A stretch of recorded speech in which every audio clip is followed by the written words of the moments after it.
2022년 새해에 이렇게 가까이 뵙게 되었어요. 여러분들 네, 새해에 복 많이 받으시라고 제가 사실 큰절 하려고 왔는데 옆에 다 막아놔가지고 큰절할 수는 없어서 그냥 여기서 큰절하는 마음으로 인사할게요. 여러분들 새해 복 많이 받으세요.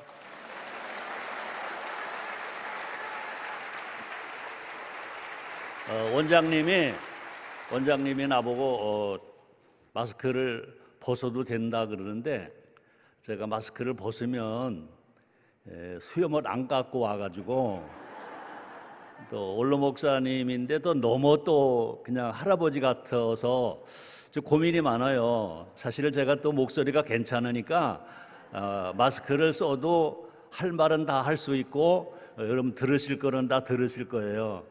그래도 벗을까요? 그냥 쓸까요? 네, 미안해요. 너무 늙어 보여서 미안해요. 네.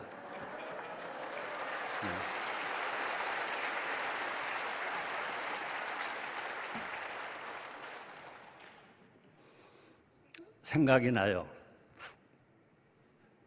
원래는 평상시에 여기 오면 최자실 목사님 많이 생각이 나는데 작년 9월 달이죠. 우리가 존경하는 조용기 원로 목사님이 가셨어요. 그렇게 빨리 가실 줄 정말 몰랐어요. 아프고 슬프고 그래요. 그래도 용기를 내서 여기 와서 서겠다고 이제 우리 김원철 원장 목사님이 말씀을 하셔서 그러고 와 보니까 또 너무 많이 생각이 나고 그래요. 저는 사실 조용기 목사님이 원로 목사님이 아니셨으면 저는 구원도 못 받았을지 몰라요. 제가 채씨잖아요. 곱슬머리잖아요. 또 그래도 옥리는 안 해요. 얼마나 고집이 셌겠어요. 또 유교 가정에서 자랐기 때문에 예수를 믿는다는 것은 상상도 못할 일인데 지금서부터 49년 전 1973년 1월 14일 여루순복음교회가 서대문에 있을 때 처음 가서 조용기 원로 목사님, 그때 조용기 원로 목사님의 나이는 39세 있었어요. 33살이었고요. 그런데 그때 조 목사님 말씀을 듣고 제가 예수를 영접했고 그분 기도로 성령을 받았고 그분 교육으로 목회자가 되었고 그분의 사랑과 격려로 인천 순복음교회 83년 11월 8일 날 지하 개척교회 초대 담임 목사가 되었고 또 그분이 후원하셔서 여기까지 오게 되었어요. 그래서 너무 생각이 나고 그래요. 아마 여러분들도 그러실 거예요. 그래도 하나님의 은혜가 여러분들에게 더 있어서 정말 조용기 목사님이 믿으시는 예수님, 조용기 목사님이 믿으시는 성령님, 조용기 목사님이 믿으시는 하나님 아버지를 우리가 섬기고 믿으면서 성경에 약속된 모든 복이 여러분들에게 임하기를 주님의 이름으로 축복을 합니다. 먼저 이 시간에 여러분들과 함께 많이 불렀던 찬송 옛날 생각하면서 성령 받으라. 그죠? 우리가 마음이 아프고 힘들어도 오늘은 오늘이잖아요. 그죠? 가사가 좀 바뀌었을 거예요. 반주자하고 영상에 부탁을 했거든요. 우리 함께 부르겠습니다.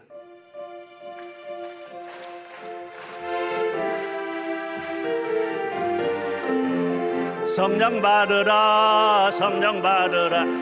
예수 내게 말씀하셔서 성령 받으라, 성령 받으라. 예수 내게 말씀하셔서 할렐루야. 성령 받았네. 나는 성령 받았네. 할렐루야. 성령 받았네. 나는 성령 받았네. 평안해졌네. 평안히 있으라. 평안히 있으라. 평안히 있으라. 예수 내게 말씀하셔서 평안히 있으라. 평안히 있으라. 예수 내게 말씀하셔서 할렐루야. 평안해졌네. 나는 평안해졌네. 할렐루야. 평안해졌네. 나는 평안해졌네. 아멘. 구원받으라. 구원받으라. 예수 내게 말씀하셔서 구원받으라. 구원받으라. 예수 내게 말씀하셔서 아멘. 할렐루야. 구원받았네. 나는 구원받았네. 할렐루야. 구원받았네. 나는 구원받아. 복받으라. 복받으라. 복받으라. 예수 내게 말씀하셔서 복받으라. 복받으라. 예수 내게 말씀하셔서 아멘. 할렐루야. 복받았네. 나는 복받았네. 할렐루야. 복받았네. 나는 복받았네. 효자 되어라. 효자 되어라. 효자 되어라. 예수 내게 말씀하셔서 효자 되어라. 효자 되어라. 예수 내게 말씀하셔서 아멘. 할렐루야. 효자 되겠네. 나는 효자 되겠네. 할렐루야. 효자 되겠네. 나는 효자 되게. 행복하여라. 행복하여라. 행복하여라. 예수 내게 말씀하셔서 행복하여라. 행복하여라. 예수 내게 말씀하셔서 아멘. 할렐루야. 행복해졌네. 나는 행복해졌네. 할렐루야. 행복해졌네. 나는 행복해졌네. 한번 따라 하실래요? 나는 성령 충만하다. 나는 평안하다. 나는 구원받았다. 나는 복받았다. 나는 효자다. 효녀다. 효부다. 나는 행복하다. 아멘. 그럼 다 받았네. 주기도문으로 마치고 가지 뭐. 조금 더 들을래요? 갈래요? 들을래요? 그래요. 2022년 새해 오늘 1월 6일입니다.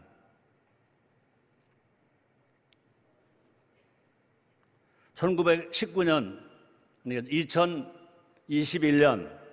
2021년 코로나19 때문에 그의 여러 가지로 인하여 정말 힘들게 보냈습니다. 힘들었죠? 힘들었죠? 근데 아멘이 작은 거 보니까 힘이 안 들었는가 봐. 나는 힘들었는데 그래도 하나님의 은혜와 그죠?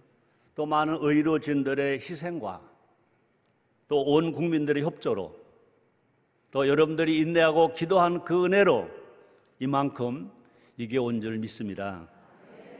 자, 그런데 새해가 왔어요. 또 한 해를 어떻게 살아야 할까? 희망도 있지만 걱정도 됩니다. 오늘 저는 설교 제목을 예수님입니다. 한번 따라 하시겠습니다. 예수님. 예수님. 예수님. 예수 믿으세요? 믿으세요? 네. 예수 믿고 삽시다. 사람들은 우리가 해방되었을 때 그런 말을 많이 했어요. 아는 것이 힘이다 그랬어요. 아는 게 힘이다 그랬어요. 근데 또 얼마 되니까 또 그런 말이 나오더라고요. 아는 게 병이다 그러더라고요. 그죠? 아는 게 병이다. 정확한 것은 아는 게 힘이 아니라 믿는 것이 힘입니다. 믿는 것이 힘입니다. 예수를 아는 사람 많아요. 근데 예수를 믿는 사람은 많지 않아요. 근데 또 중요한 것은 뭐냐? 믿는 것만이 아니라 믿는 대로 사는 것이, 믿는 대로 실천하는 것이 진정한 복인 줄 믿습니다. 오늘의 해답 역시 예수님이십니다. 예수님. 다시 한번 더 따라 하실래요? 예수님, 예수님, 예수님. 많은 사람들이 예수님을 말합니다. 자, 그런데 우리가 믿는 예수님은 누구이실까? 여러분들 잘 알죠? 그러나 한번 제가 오늘 설교하는 목사로서 제 성교가 성경에서 찾은 것, 그동안 조용기 원로 목사님을 통해서 들은 것, 또 내가 체험하면서 믿은 것, 한번 여러분들에게 얘기해 볼게요. 첫째, 예수님은 하나님이십니다. 둘째로 예수님은 하나님의 아들이십니다. 셋째로 예수님은 우리의 구세주이십니다. 예수 믿으면 영원히 구원받습니다. 예수를 잘 믿고 예수님 말씀대로 살면 생활 구원도 받습니다. 치료 구원도 받습니다. 네 번째로 예수님은 하나님과 우리 사이의 화목주이십니다. 예수님은 구세주만이 아닙니다. 번제 제물만이 아닙니다. 화목제물이십니다. 그래서 바울은 말했습니다. 골로새서 1장 20절입니다. 그의 십자가의 피로 화평을 이루사 만물 곧 땅에 있는 것들이나 하늘에 있는 것들을 그로 말미암아 자기와 화목해 되기를 기뻐하심이니라 그랬습니다. 다섯 번째, 예수님은 하나님께 효자이십니다. 믿으십니까? 받아들이십니까? 또 여섯 번째로 예수님은 우리의 영원한 스승이십니다. 또 예수님은요 우리의 신랑이십니다. 믿습니까? 믿습니까? 그래요. 예수님은 하나님, 예수님은 하나님의 아들, 예수님은 우리의 구세주, 예수님은 우리와 하나님 사이의 화목주, 예수님은 하나님께 효자, 예수님은 우리의 영원한 스승, 예수님은 우리의 신랑. 우리가 이것을 의심하지 않고 믿는다면 우리 삶에 어떠한 환경이 어려움이 온다 하더라도 능히 이기고 살아갈 수 있습니다. 다시 말합니다. 인생의 해답은 예수님, 예수님, 예수님. 너무나 많은 사람들이 문제가 왔을 때 예수를 믿는다고 하면서 구원을 받았다고 하면서 때로는 목사라고 하면서 권사 장로라고 하면서 해답을 예수님 없이 어디에서 찾아보려고 합니다. 사실 얼마 전에 한 20년 전에 우리 교회 아주 유명한 무당이, 남자 무당이 교회 신앙생활을 했어요. 그분에게 간증을 해달라고 그래 간증을 했더니 자기의 최고의 고객은 교회의 권사님들입니다.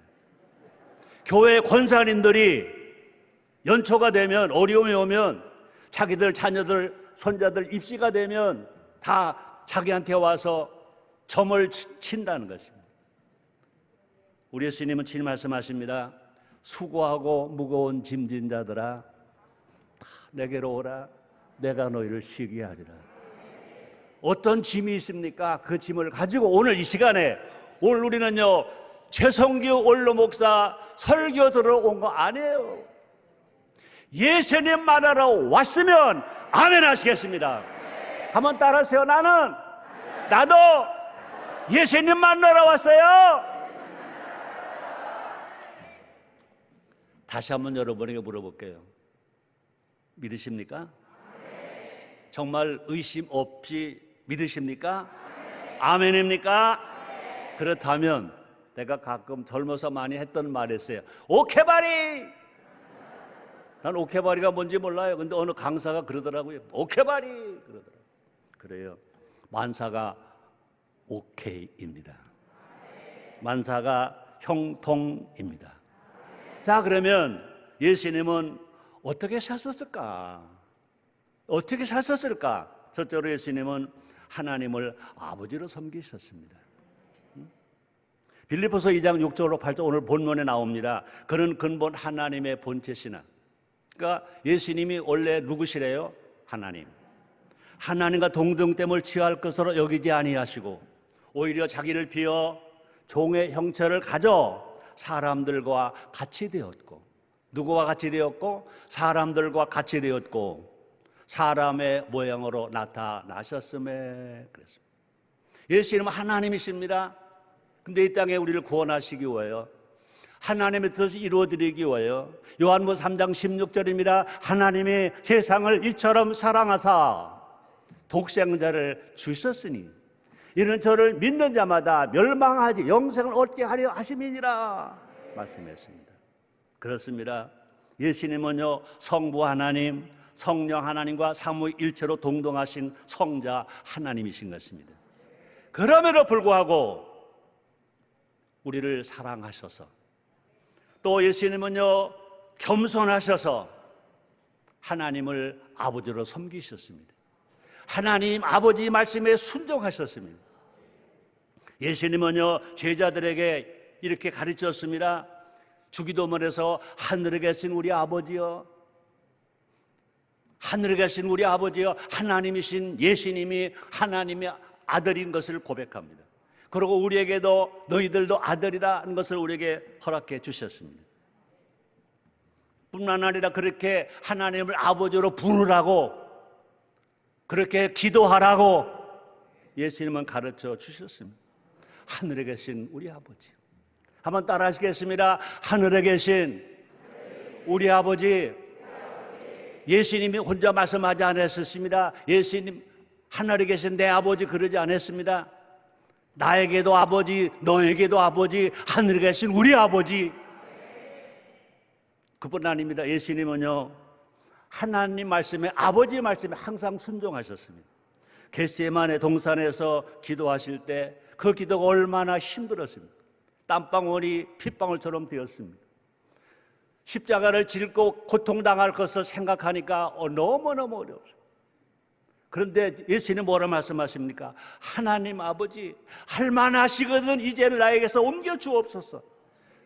그러나 다시 말씀하신, 그러나 나의 원대로 마옵시고 아버지 원대로 하게 되옵소서.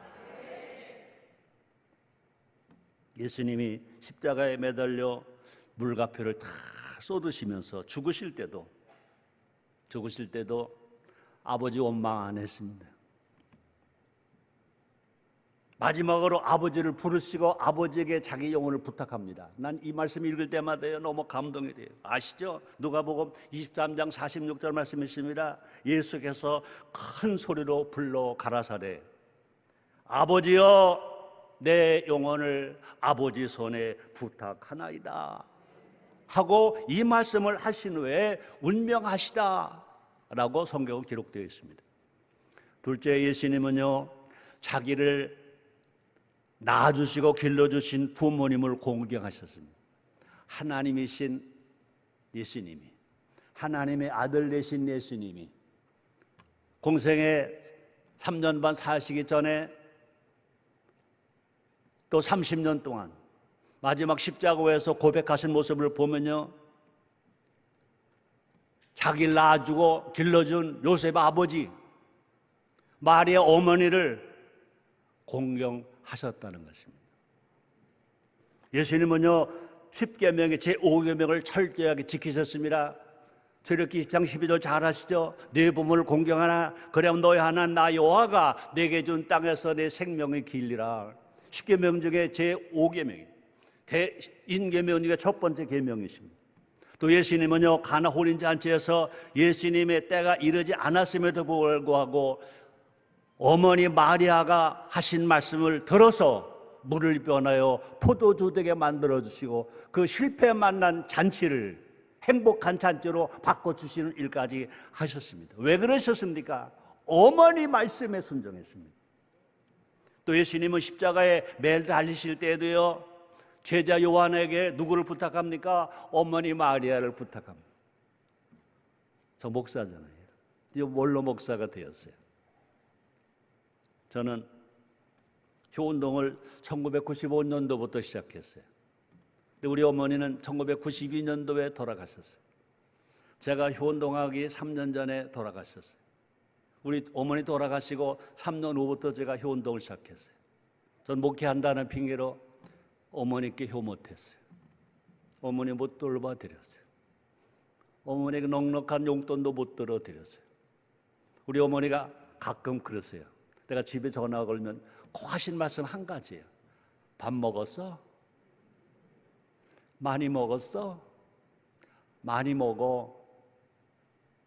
좀 배가 좀 나와서 배사장 좀 돼봐. 우리 어머니 돌아가실 때까지 저의 몸무게가 60kg가 안 됐었어요. 58kg밖에 안 됐어요. 제 어머니께 정말 목회한다는 핑계로, 그죠? 또 젊었을 때는 사업한다는 핑계로. 그런데 예수님은 하나님이십니다. 구세주이십니다. 인류 구원을 완성하시기 위해서 이제 그렇게 매맞으시고 그렇게 가시관 쓰시고 그렇게 십자가에서 마지막 숨을 거두시는 마지막 순간에 제자에게 부탁합니다. 예수께서 그 모친과 사랑하는 제자가 곁에 서는 것을 보시고 그 모친께 말씀하시되 여자여 보소서 아들이니이다.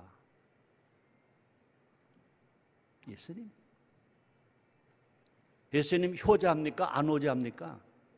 예수님은 하나님께만 효자가 아닙니다. 자기를 낳아주고 길러준 요셉 아버지 마리아 어머니에게도 효입니다. 효자이십니다. 우리 하나님은 분명히 하나님은 섬기라 10계명에서 대신계명만 주신 것이 아니라 대인계명 썼습니다. 대인계명의 첫 번째 계명이 뭡니까? 하나님이 주신 계명입니다. 앞에서 읽어드렸죠. 네 부모를 공경하라. 그래야 하면 내가 준 땅에서 내 생명이 길리라. 여러분 장수하기를 원하십니까? 건강을 원하십니까? 부모에게 공경하세요. 아까 김원철 원장님 어머니가 102세를 사셨대. 병원에 한 번 안 가셨대. 진짜 효자예요. 장남이신데 동생들도 효자예요. 그 사모님도 효자예요. 그래서 제가 한기종 대표회장 할 때 그 할머니, 어머니께는요 장수상을 드리고요, 김원철 목사님 사모님에게는요 효부상을 드렸어요. 잘했어요? 못했어요? 잘했죠. 세 번째입니다. 예수님은요 어린이를 사랑하셨어요. 여러분 구약 성경 어디에도 어린이 사랑하는 말은 하나도 없어요. 그런데 예수님은요 어린이를 사랑하셨다고요. 다시 말합니다. 구약 성경은요 어린이와 여성이 무신되어 있었습니다. 어린이와 여성은요 아예 사람 수를 셀 때 그 포함되지도 않았습니다. 오병이어의 기적을 베풀을 때도요 남자와 어린아이를 빼고 5,000명이라 그랬습니다. 그렇지만 예수님은요 어린이를 사랑하셨어요. 예수님은요 어린이를 사랑하시는 것 정도만이 아닙니다. 어떻게 하셨어요? 안아주셨어요. 예수님입니다. 하나님이십니다. 하나님 아들이십니다. 구세주이십니다. 그 시대에 사람 수에 끼워주지도 않았던 어린이를 안아주셨어요. 안아주시기만 한 것이 아닙니다. 안수하셨어요. 안수하신 것만이 아닙니다. 축복하셨어요. 축복. 저는 지난해 말에 하나님께서 저에게 네 말을 주셨어요. 감사하라만 하지 말아라. 사랑한다고 하라. 사랑한다고 말하지 않으라. 축복까지 하라. 이 말씀이 나에게 아마 내마가 된지 몰라요. 우리는요 하나님께도 사람에게도 감사해야 돼요. 하나님께도 사람에게도 사랑해야 돼요. 그러나 하나님께는요 축복하는 게 아니에요.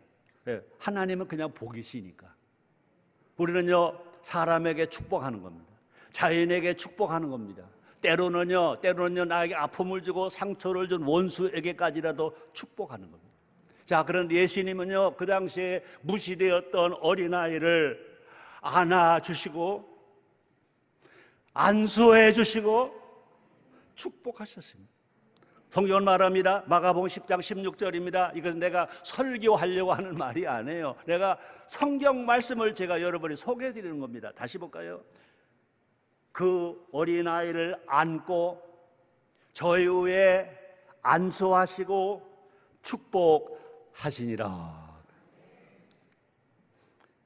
예수님은요, 오병의 기적을 행하실 때도요, 어린아이가 내놓은 물고기 2마리, 보리떡 5덩어리를 받아서 축복하셔서 함께 나누셨습니다. 어린이는요, 미래의 희망만이 아닙니다. 현재의 동역자. 이런 얘기를 하면 되나 안 되나 모르겠는데, 다 아시니까 우리 인천 순복음교회 제 후임 목사가 아들 목사예요. 이름은 말하지 않을게요. 설교하면서 제가 참 감사하는 거는 어린아이들을 대성전에 들어오게 하고 청소년들을 들어오게 하고 함께 손잡고 온세토 기도를 하고 이런 걸 보면서 정말 감사해요. 얼마나 감사하느냐. 저 담임 목사는 최성교 원로 목사를 닮은 게 아니라 예수님을 닮고 있구나 그래요. 너무너무 감사해요. 어린이는요, 어리신 이의 준말이라는 말을 많이 했습니다. 자, 그다음에 네 번째, 예수님은요, 가족을 사랑하셨어요. 요사이 지금 아파트 값이 막 천정부지로 막 올라가요. 왜 올라갈까? 한 가족이 한 아파트에 살면 아파트 값 저렇게 안 올라간다. 한 가족이 같이 살기 싫어서 혼자 산대. 그래서 혼자 밥 먹는데, 혼자 술 먹는 사람 혼자 술도 먹는데, 영화 혼자 간대, 잠도 혼자 잔대. 그러니까 가족마다 아파트 집을 지으려고 하니까 아파트 값이 올라가는 거예요. 한 세대 한 주택으로 산다면요, 지금 아파트 값 적어도 3분의 1이 딱 떨어질 거예요. 나는 정부가 그래요. 지금 많이 진다, 아파트가 올라가는 거 미안하다는 말도 해야 하지만 계몽해야 됩니다. 한 가족 한 세대가 한 아파트 한 집에서 정말로 가능하면 할아버지 세대, 아버지 세대, 손자 세대 적어도 3세대가 함께 살면 제일 좋고, 아니면 부모와 자녀가 함께 2세대라도 함께 사는 문화가 되었을 때 아파트 가격은 저렇게 안 올라가고 주택 가격 저렇게 안 올라가고 살기 좋은 대한민국이 될 줄 믿습니다. 예수님은요, 아버지 요셉이 일찍 죽은 사에서 어린 소년 가장이 되었습니다. 그죠? 가족을 사랑하니까 예수님은요, 가출하지 않았어요. 목수일이 얼마나 힘들어요.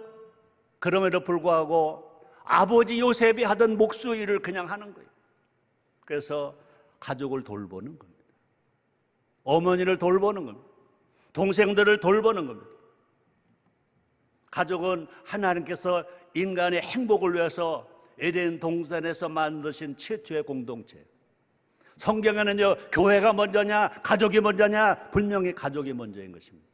가족이 타락하지 않았다면, 가족이 건강했다면 예수님이 땅에 오셔서 교회를 세우지 않으실 수도 있었을 것입니다. 가족이 중요해요. 가족. 한문에도요, 가화만사성 그랬어요. 가족의 화목한 만 가지가 이루어진다 그랬어요. 자, 그런데요, 면신보감이 있는 말입니다. 강태공이 한 말입니다. 앞에 한문 5자가 또 있잖아요. 뭡니까? 자효상진납이요 가화만사성이다. 자식이 부모에게 효하면 양부모가 즐겁고, 양부모가 즐거우면 가족이 화목하고, 가정이 화목한 만 가지가 이루어진다. 예수님께서 처음 기적을 베푸신 곳도 어디입니까? 가나 혼인 잔치집인 것입니다. 자, 근데 예수님의 제자 사도 바울은요, 성경 다음같이 기록해 있잖아요. 디모데후서 5장 8절입니다. 누구든지 목사든지 장로든지 권사든지 신앙생활을 20년 했든지 30년 했든지 누구든지 친족 특히 자기 가족을 돌아보지 아니하면, 내가 흥분했나 봐요. 벌써 말이 헛나오네. 다시 읽을게요. 누구든지 자기 친족 특히 자기 가족을 돌아보지 아니하면 뭐라고 그랬어요? 믿음을 배반한 자요 불신자보다 더 악한 자니라. 이건 최성규 강사가 설교하기 위해서 지금 전한 말이 아닙니다. 예수님이 제자 사도 바울을 통해서 기록해 놓은 말씀, 목회의 서신에서 기록해 놓은 말씀, 바울이 말씀합니다. 제자 디모데야 목회는 이렇게 하라 하고 전해준 말씀, 기록해 주신 말씀 제가 다시 읽겠습니다. 누구든지 자기 친족 특히 자기 가족을 돌아보지 아니하면 믿음을 배반한 자요 불신자보다 더 악한 자니라. 목사든지 장로든지 권사든지 신앙생활을 몇십 년 했든지 누구든지입니다. 자기 가족을 돌보라는 겁니다. 자기 친족을 돌보라는 겁니다. 그렇지 아니하면 뭐라고 그랬어요? 믿음을 배반한 자래요. 믿음을 배반한 자가 천국 갑니까? 못 가죠. 불신자보다 더 악한 자, 불신자가 천국 갑니까? 못 가죠. 그만큼 가족이 중요한 겁니다. 예수님은 가족을 사랑하셨습니다.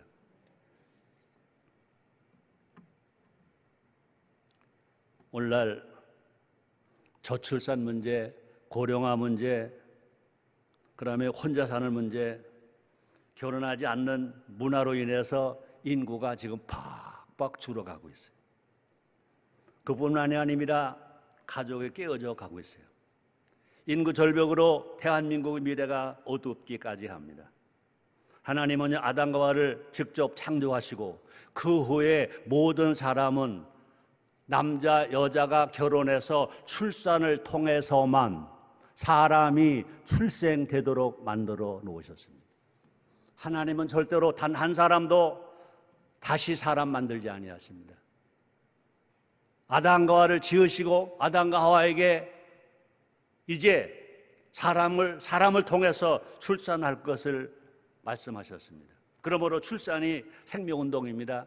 출산이 제일 강한 전도운동입니다. 출산이 가족사랑운동입니다. 그래서 하나님께서 아담과 하와를 복주시고 첫 번째 명령이 어떤 명령입니까? 창세기 1장 28절 상반절입니다. 하나님이 그들에게 복을 주시며 그들에게 이르시되 생육하고 번성하여 땅에 충만하라. 선악을 알게 하는 나무 열매를 따먹지 말라가 첫 번째 명령이 아닙니다. 그건 창세기 3장에 나옵니다. 2장에 나옵니다. 그런데 첫 번째 명령, 아담과 하와를 복 주시고 첫 번째 명령이 뭡니까? 하나님이 그들에게 복을 주시며 그들에게 이르시되, 아담과 하와에게 이르시되 뭐라고 그랬어요? 첫째, 생육하라, 번성하라, 땅에 충만하라. 하나님의 명령이십니다. 다섯 번째, 예수님은요 나라를 사랑하셨습니다. 예수님은요 하나님 나라만 사랑하신 것이 아닙니다. 자기가 태어난 유대 나라를 사랑하셨습니다. 예수님은 산상수훈에서도 말씀하셨습니다. 마태복음 6장 33절입니다. 너희는 먼저 그의 나라와 그의 의를 구하라. 그리하면 이 모든 것을 너에게 더하시리라 말씀했습니다. 우리가 살아가는데 삶의 우선순위는요, 국민이 볼 때는 나보다 나라가 먼저고 나라가 볼 때는 국민이 먼저인 것입니다. 어느 한쪽만 말하면 안 됩니다. 얼마 전에 방송에 나오더라고요. 나라가 먼저입니까? 국민이 먼저입니까? 나라가 볼 때는 국민이 먼저고 국민이 볼 때는 나라가 먼저고, 이것이 서야 예수님을 닮아가는 신앙이 될 줄 믿습니다. 나라가 있어야 내가 있는 것입니다. 권리는 의무를 행한 자에게만 주어지는 것입니다. 분명히 대한민국은요 자유민주국가인 것입니다. 그러나 대한민국에는요 국민의 4대 의무가 있습니다. 첫째가 뭡니까? 교육의 의무. 둘째가 뭡니까? 병역의 의무. 세 번째가 뭡니까? 근로의 의무. 네 번째가 뭐 납세의 의무. 이 4대 의무를 이행하지 아니한 사람, 이행하려고 하지 아니하는 사람은요 권리를 주장할 수 없습니다. 예수님은 주 70년 로마 장군 디도에 의해서 돌 하나 위에 돌 하나 남지 않고 멸망당할 것을 아셨습니다. 그렇기 때문에 예루살렘과 유대 나라를 위해서 애통하며 우셨습니다. 잘 아시죠? 마태복음 23장 37절로 38절입니다. 예루살렘아, 예루살렘아, 선지자들을 죽이고 내게 파송된 자들을 돌로 치는 자여, 암탉이 그 새끼를 날개 아래 모음같이 내가 내 자녀를 모으려 한 일이 몇 번이냐. 그러나 너희가 원치 아니하도다. 보라, 너희 집이 황폐하여 버린 바 되리라 라고 애치시면서 예수님은요 우셨어요. 여러분, 그래도 우리 순복음 교회들은, 보수 교회들은요 정말 나라를 사랑해요. 나라 위해 많이 기도해요. 얼마나 감사한지 몰라요. 그러나 다시 한번 회복해 봐야 됩니다. 성도들은요 국가와 국민을 위해서 애통하며 기도해야 됩니다. 난 여러분들에게 분명히 말합니다. 여러분의 자녀가 힘들다, 입시가 필요하다, 사업 잘 돼야 된다, 다 좋습니다. 그러나 거기보다 먼저, 그 기도보다 먼저 하나님 아버지, 동해물과 백두산이 마르고 닳도록 하나님 보호하사 우리나라 만세, 하나님이 세우신 대한민국, 6.25 전쟁과 피비리는 전쟁 속에 지켜진 대한민국, 이제 우리 세대까지 왔습니다. 우리가 지켜야 합니다. 그리고 여러분들이 나라를 위해서 먼저 기도할 때, 나라를 위해서 먼저 금식하며 애칠 때, 여러분들의 그 기도는 다 하나님이, 여러분의 개인 기도는 다 따라서 응답될 줄 믿습니다. 제가 그런 말을 많이 했습니다. 저도 나라 위해 기도를 많이 하잖아요. 제가 금식도 많이 하고 기도 많이 합니다. 철회도 많이 합니다. 제가 하나 느낀 거는요, 제가 나라 위해서 금식하며 나라 위해 기도할 때는요 아무리 밤을 새워 기도해도 목이 쉰 적이 없어요. 그런데 내가 내 가족을 위해서 기도할 때는 목이 쉬어. 근데 더 목이 쉴 때는 여러분들은 잘 아시죠?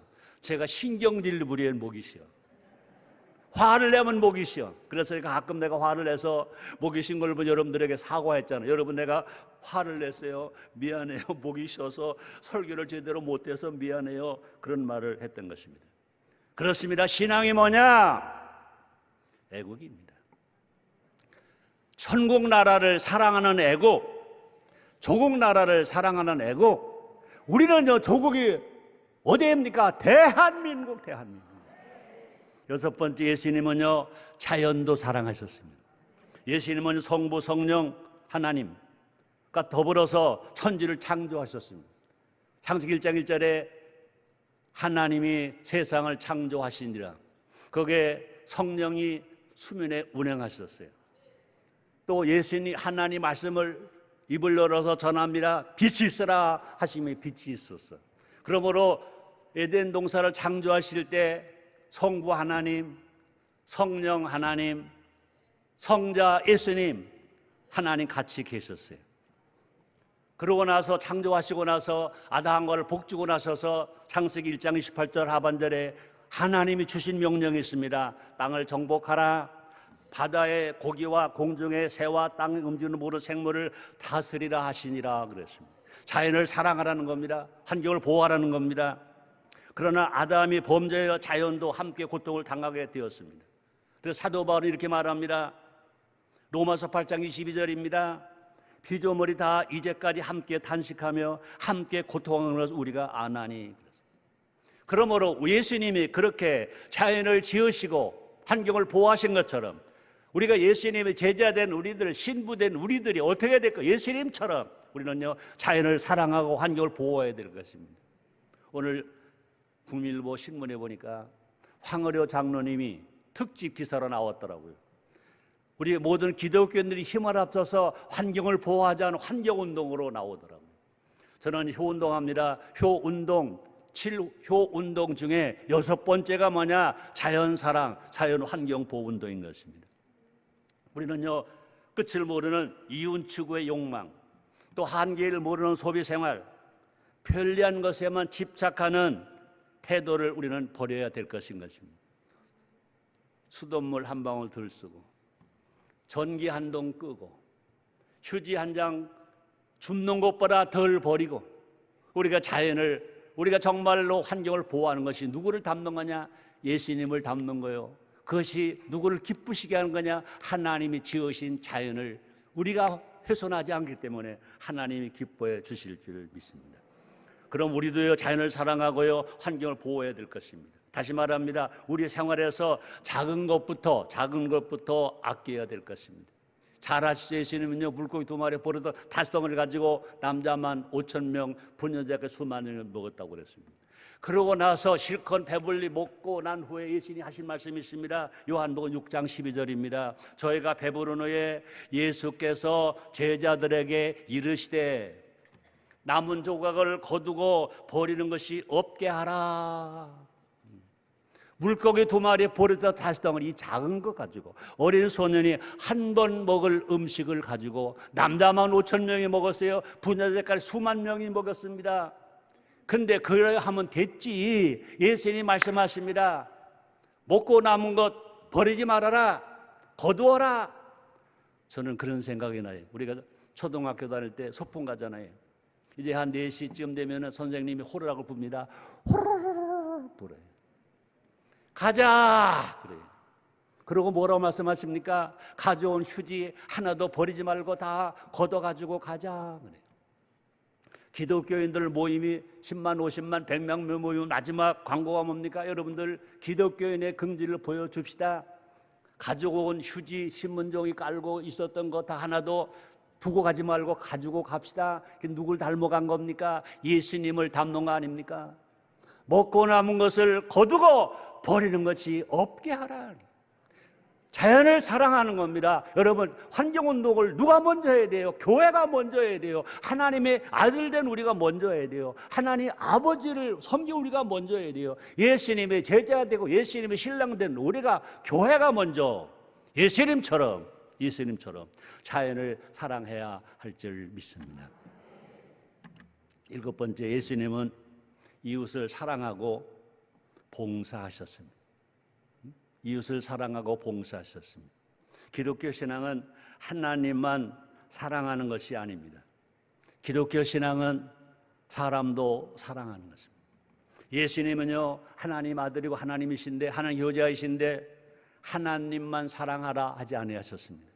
마태복음 22장 37절 이하에 보면요, 너희는 마음을 다하고 뜻을 다하여 성품을 다하여 주 여호와 하나님을 사랑하라. 또 그와 같이 네 이웃을 네 몸처럼 사랑하라 라고 가르치고 계신 것입니다. 예수님은요, 모르는 사람을 사랑하시고 그 다음에 섬기시고 봉사하시면서 심지어 자기의 생명을 대성물로 주시기까지 하셨다고 성경은 기록하고 있습니다. 볼까요? 마가복음 10장 45절입니다. 인자에 온 것은, 예수님이 하신 말씀이잖아요. 섬김을 받으려 함이 아니라 도리어 섬기려 하고 그것만이 아니라 자기 목숨을 많은 사람의 대속물로 주려 함이라. 우리 예수님의 제자라면, 예수님의 신부라면 우리도 나만 살겠다고 하지 말자. 나만 살겠다고 하면 절대로 함께 살 수 없다. 나만 살겠다고 하면 절대로 행복할 수가 없다. 이웃의 삶을 내 삶처럼 귀하게 여기고 함께 어우러져 손에 손잡고 강강수월래하면서 품앗이하면서 두레하면서, 우리 교회가 오래전에 기도했던 기도가 있죠. 합심기도, 품앗이기도, 짝기도. 그렇습니다. 우리가 정말 함께 살려면 뭐 해야 돼요? 구제해야 돼요. 섬김이 있어야 돼요. 나눔이 있어야 돼요. 봉사가 있어야 돼요. 그래야 할 때 함께 살 수 있습니다. 어우러져 살 수 있습니다. 행복할 수 있습니다. 그래서 예수님의 산상수훈에서 누가복음 6장 18절 여러분 잘 아시잖아요. 주라. 그래야 하면 너에게 줄 것이니 곧 후이되어 누르고 흔들어 넘치도록 너에게 안겨주리라. 너 헤아림 그 헤아림으로 너희도 헤아림을 도로 받을 것이니라. 예수님 어떻게 사셨다고요?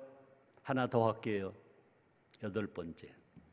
앞에 7가지는요 예수님이 하신 거 우리도 해야 돼요. 그러나 8번째 예수님 하신 일은요 우리가 할 수 없어요. 한번 볼까요? 예수님은요 죄가 없으세요. 죄가 없으세요. 그런데 십자가 왜 죽으셨어요? 십자가 왜 죽으셨어요? 왜? 하나님의 뜻을 이루어드리기 위해서. 왜? 우리를 구원하시기 위해서. 예수님 오시기 약 600년 전 이사야 선지자 이렇게 예언했잖아요. 우리가 너무나 잘 아는 말씀입니다. 조영희 목사님 설교하실 때마다 너무나 외쳤던 말씀이십니다. 이사야에서 53장 5절입니다. 그가 찔림은 우리의 허물을 인하며 그가 상함은 우리의 죄악을 인함이라. 그가 징계를 받음으로 우리가 평화를 누리고 그가 채찍에 맞음으로 우리가 나음을 입었도다. 우리 이렇게 읽어야 합니다. 예수님이 찔리신 것은 나의 허물 때문이요, 예수님이 매맞고 상하신 것은 나의 죄악 때문이요, 예수님이 징계를 받으신 것은 나에게 우리에게 평화를 주시기 위함이요, 예수님이 채찍에 맞으신 것은 병든 우리를 치료해주고 나음을 입게 하심이라. 앞에서 말했습니다. 하나님을 아버지로 섬긴, 부모를 공경하는 것, 어린이 사랑하는 것, 가족 사랑하는 것, 나라 사랑하는 것, 자연 사랑하는 것, 이웃 사랑하고 섬기는 것은 우리가 해야 합니다. 그러나 이 여덟 번째 이것은 오직 예수님만이 하실 수 있습니다. 지구상에 태어난 사람 중 오직 한 사람, 공자도 아니요, 석가모니도 아니요, 마호메도 아니요, 소크라테스도 아니요, 아무도 아니라 오직 한 분, 예수님만이 8가지의 삶을 사신 줄 나는 믿습니다. 여러분 믿습니까? 믿습니까? 이게 흔들리면 기독교 신앙이 아닙니다. 이것을 우리가 하겠다고 다짐하지 않으면 우리 그리스도인이, 기독교인이 아닌 것입니다. 예수님은 하나님의 말씀을, 예수님은 구약의 모든 예언된 말씀을 다 이루어 드렸습니다. 그래서 예수님 마지막 시작에 죽으실 때 어떻게 말씀하십니까? 요한복음 19장 30절에 예수께서 신 포도주를 받으신 후 가라사대 다 이루었다 하시고 머리를 숙이시고 영원히 돌아가시니라. 예수 십자가에서 다 이루었다. 성경 구약에 예언된 하나님의 말씀을 내가 다 이루어드렸다. 이렇게 고백할 수 있는 사람이 공자도 아니고 석가모니도 아니고 마호메도 아니고 소크라테스도 아니고 오직 한 분, 예수님만이 이 일을 다 이루어 주신 줄 믿습니다. 그러므로 예수님은 하나님의 아들이시고 정말 예수님이 하나님 말씀대로 사신 하나님께 제일 효자가 되는 줄 믿습니다. 그래서 저는 그런 말을 합니다. 예수님은요 하나님께 완전한 효자. 자, 시간을 좀 줄일게요. 자, 세 번째는요, 이렇게 사신 예수님은 어떻게 했어요? 하나님은 이렇게 사신 예수님을 하나님 어떻게 했었을까? 한마디로 말하면요, 하나님이 예수님을 높이셨어요. 첫째로 하나님 예수님을 죽음에서 부활시키셨습니다. 흔히 우리는 그렇게 설교했습니다. 예수님 부활하셨다. 예수님 부활하셨다. 정확하게 말하면 예수님이 부활하신 거 아니에요. 내가 만약에 잘못 전하면 나한테 전화해 주세요. 예수님이 부활하셨습니다. 그러나 예수님이 부활하신 게 아니에요. 그렇게 사시니까 하나님이 예수님을 부활시켜 주신 것입니다. 볼까요? 사도행전 10장 39절로 40절에 이렇게 성경 기록하고 있습니다. 우리는 유대인의 땅과 예루살렘에서 그 행하신 모든 일의 증인이라. 그를 저희가 나무에 달아 죽였으나 하나님이 사흘 만에 다시 살리사 나타내시되. 한번 따라 하시겠습니다. 하나님이 사흘 만에 다시 살리사. 아멘입니까? 두 번째로 하나님은 예수님을 천국 계신 하나님 계신, 죄송해요, 하나님은 예수님을 하나님이 계신 천국으로 승천하게 하셨습니다. 베드로전서 3장 22절입니다. 전 하늘에 오르사 하나님 우편에 계시니 천사들과 권세들과 능력들이 저에게 순복하느니라 말씀합니다. 세 번째로 예수님은 지금도 살아계셔서 우리를 위해 기도하고 계십니다. 로마서 8장 34절입니다. 누가 정죄하리요? 죽으실 뿐 아니라 다시 살아나신 이는 그리스도 예수시니 그는 하나님 우편에 계신 자여 우리를 위하여 간구하시니라. 또 하나님 예수님을 높이신 것은 네 번째는 뭡니까? 하나님 예수님을 구세주 되게 하셨습니다. 예수님은 우리의 구세주이십니다. 누구는 예수를 믿으면 어떤 죄를 졌든지 구원을 받습니다. 구원받는 것만이 아니라 하나님의 아들 되게 하시는 것입니다.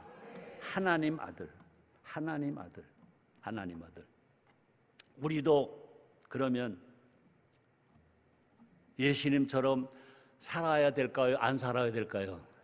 살아야죠. 우리의 삶의 목적은 뭐냐? 예수님처럼 사는 거예요. 예수님처럼 사는 거. 예수님처럼. 우리가 속한 모든 공동체, 가정 공동체, 기업 공동체, 나라 공동체, 사회 공동체도 마찬가지입니다. 예수님처럼 사는 것이 목적이어야 됩니다. 우리도 예수님처럼 살 때 하나님의 사랑을 받을 수 있으며 하나님의 큰 복을 받을 수 있습니다.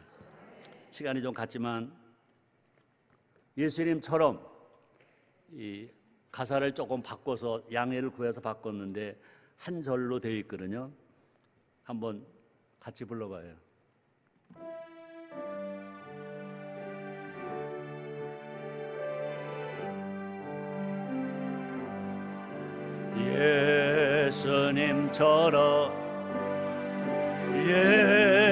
예수님처럼 그렇게 살 순 없을까? 나를 위하여 예수님의 온몸을 그렇게 버리셨던 것처럼 주의 사랑은 베푸는 사랑 값없이 그저 주는 사랑 그러나 나는 주는 것보다 받는 것 더욱 좋아하니 나의 입술은 주님 닮은 듯하나 내 마음은 아직도 주야여 아멘 받을 사랑만 계수하고 있으니 예수님 나를 도와주소서. 한 번 더 불러봐요.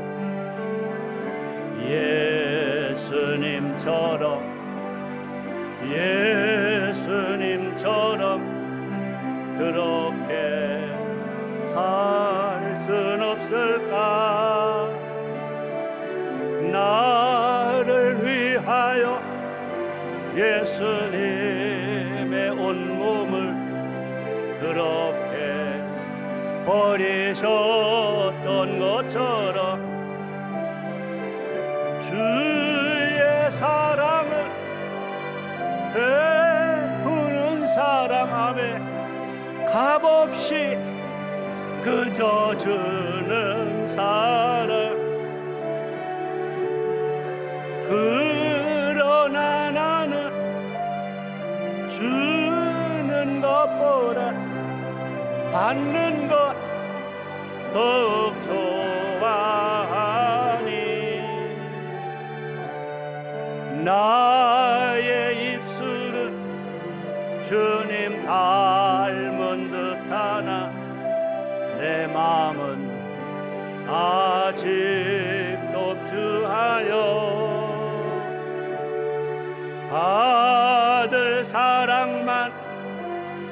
용서하고 있으니 예수님 나를 도와주소서.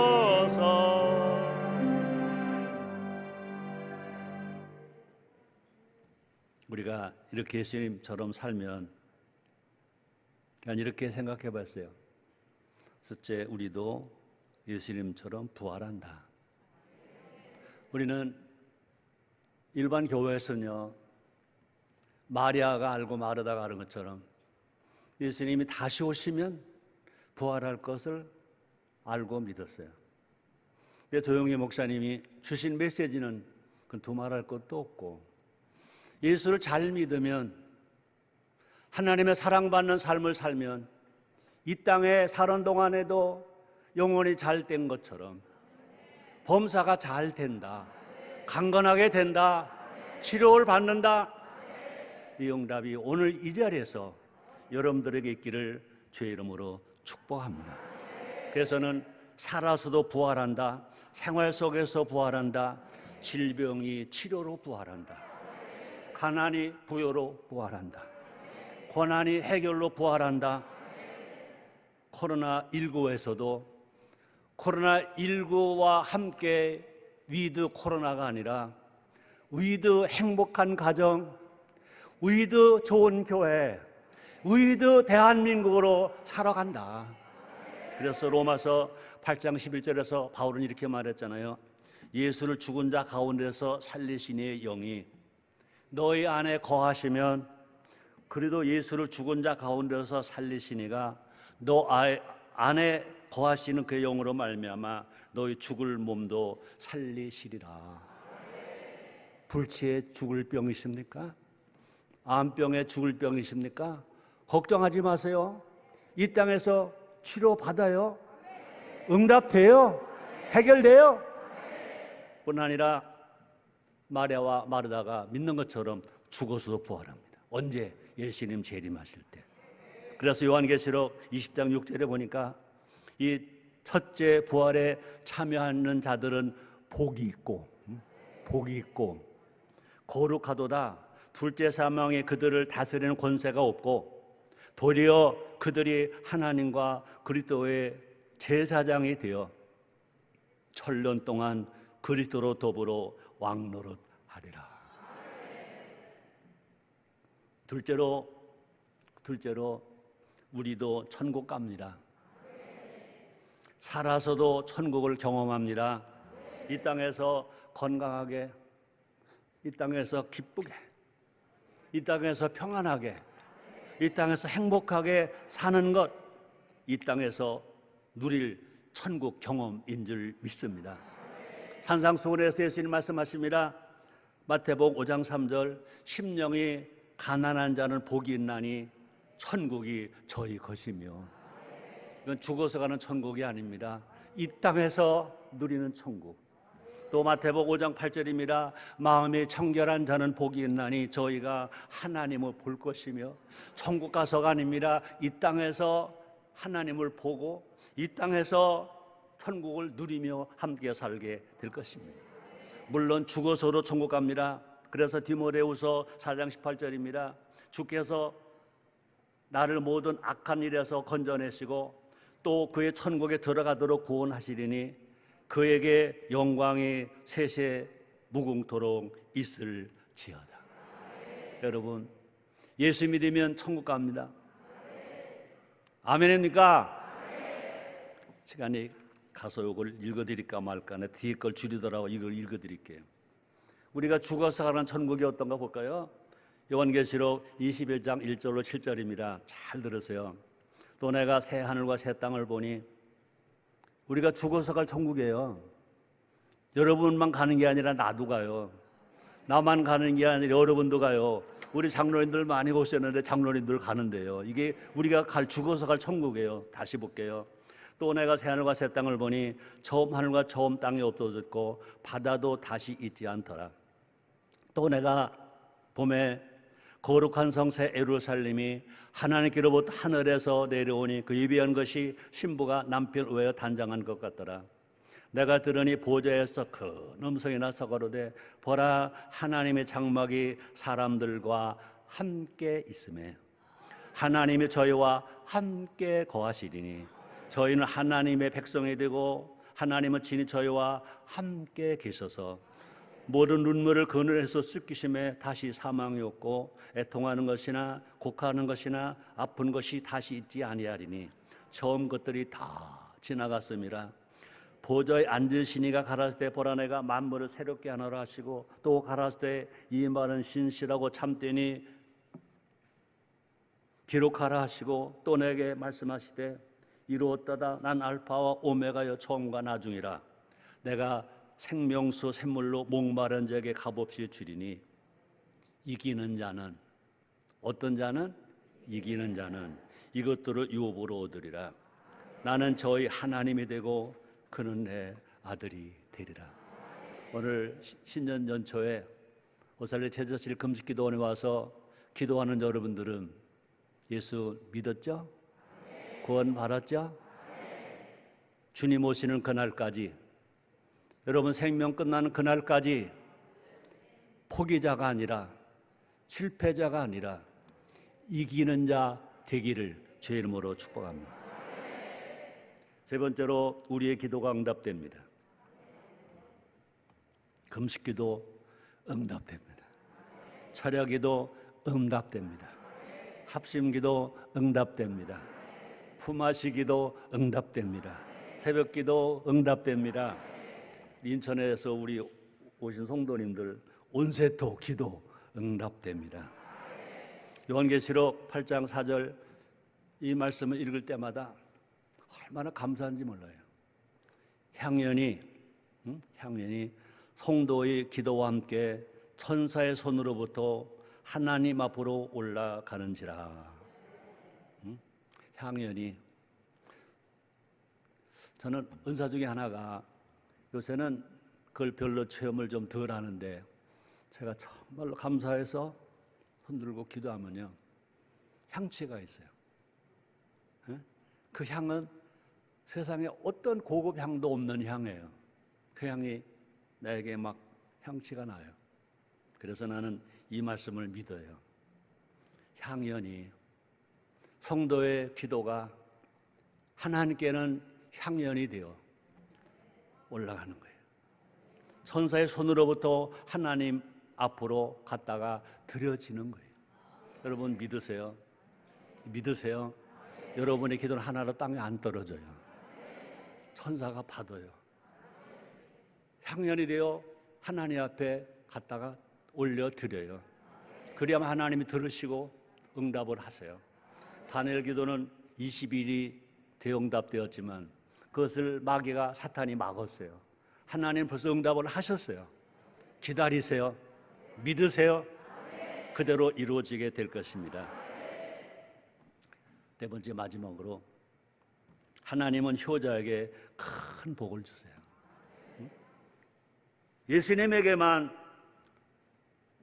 그런 복을 주시는 것이 아니라 이 땅의 효자들에게, 그래서 난 이런 말을 합니다. 하나님이 주시는 것만이 복이야.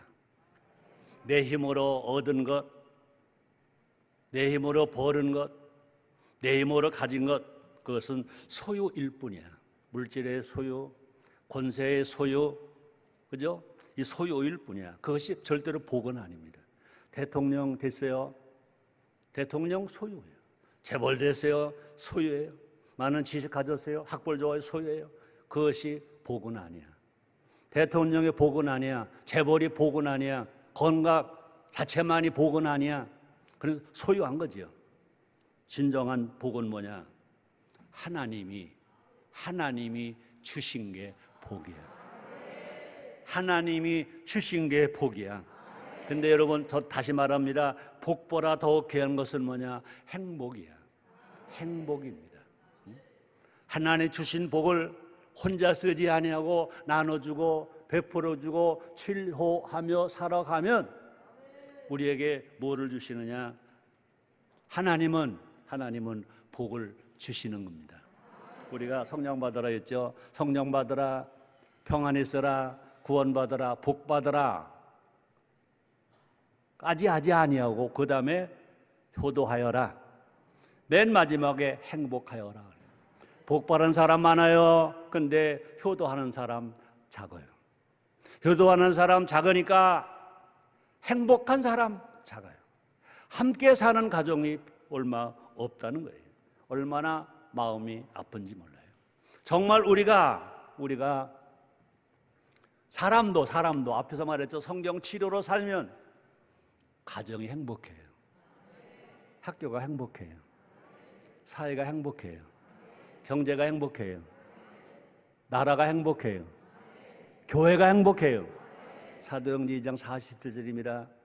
하나님을 찬미하며 또 온 백성들에게 칭송을 받으니 주께서 구원받는 사람들을 날마다 더하게 하시니라. 그다음에 이제 우리가 정말로 모든 그리스도인들이 성경대로 살고 예수님처럼 살고 우리가 효하고 살면 나라와 나라가 전쟁이 없어요.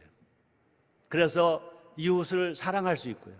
이웃을 행복하게 할 수 있어요. 그래서 정말 결국은요, 온 세상 인류가 다 행복하게 살아갈 수 있어요. 난 여러분들에게 당부합니다. 들으신 걸로 끝내지 마시고 다짐합시다.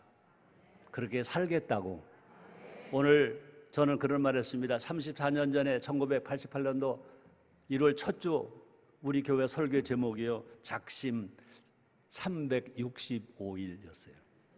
그때까지만 해도 우리가 속담이 있습니다. 작심 3일을 그냥 외우고 있는 거예요. 작심 3일을 알고 있는 거예요. 난 그랬습니다. 작심 3일 인생은 실패하고 작심 365일 인생은 성공한다. 행복하다. 그렇습니다. 결론을 짓게요. 오늘 설교 제목이 뭔지 아는 사람? 세자인데 뭐죠? 예수님. 그냥 예수님이 아니고 예수님. 사실은요, 저는 그동안 많은 시간 내가 설교를 했는데 그건 다 잊어먹어도 좋아. 그러나 여러분들이 좋을 때도 예수님, 힘들 때도 예수님, 억울할 때도 예수님, 이것만 잊지 아니하면요, 내가 와서 이 머리는 쉬었지 수요만 났지 이런 원로 목사가 와서 여러분들에게 전하고 간 것을 전 보람 있게 알게요. 결론을 그래도 내겠습니다. 예수님처럼 효자가 됩시다. 예수님처럼 기도합시다. 예수님의 영 성령으로 충만합시다. 우리도 효자가 됩시다. 효의 길이 생명의 길입니다. 효가 살면 모두가 삽니다. 또 효가 살면 모두가 행복합니다. 사랑하는 성도 여러분, 사랑합니다. 축복합니다. 할렐루야. 기도하겠습니다. 하나님 감사합니다. 부족한 종이 와서 힘써 애쳤습니다. 성령님 기억되게 하시고 그렇게 살 수 있도록 힘도 허락해 주시옵소서. 우리는 아무리 억울하고 힘들어도 유혹이 와고 핍박이 와도 예수님은 잃어버리지 않고 사는 우리 모두 되게 하여 주시옵소서. 예수님의 이름으로 기도드립니다. 아멘.